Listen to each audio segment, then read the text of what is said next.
Early one morning, Percy was resting in the shed when Thomas stopped next to him. "Wake up, lazy bones! Shouldn't you be at the docks by now?" "No, that special's on Tuesday." "It's Tuesday today."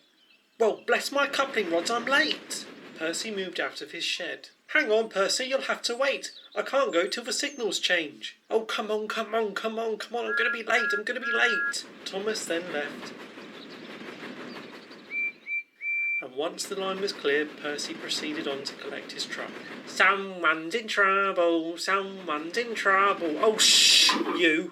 I'm only stating the facts.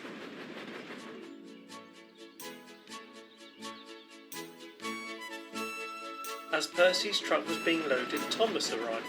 "Come on, Percy, you're delaying my guaranteed connection." Percy was then shunted into a siding so that Thomas could pass.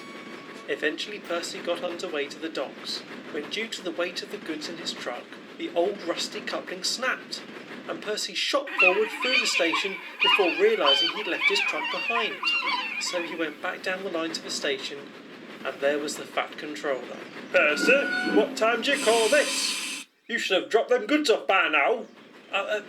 Sorry, sir, I'll try to make up time." "Go! Where is that green pest?" "What time do you call this? The tide will change soon, and I won't be able to get out of the docks." The crane lifted the goods from Percy's truck, then dropped it with a thump into Bulstrode's hold. "Ouch! Don't be a drama, Bolt." "Ouch! My bottom is being scraped. Oh, the tide is too low." Later that day, Thomas was having trouble with his brakes. They were not working properly. As he arrived at the top of the hill, his driver tried to apply his brakes for the downward section of the line, but nothing happened.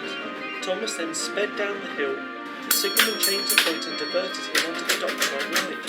Thomas thundered through the station and around the bend to where Percy was. In the back of Percy's truck, Percy shot forward through the buffers and landed in Bulstrode's hold. "Help! Help! I'm sinking! Oh, I'm sinking!" Luckily, the tide had gone out, and Bulstrode settled onto the bed of the river. Unfortunately, the water then put Percy's fire out.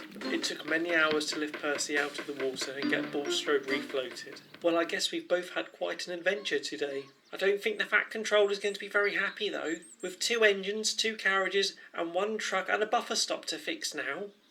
No, I'm not very happy at all.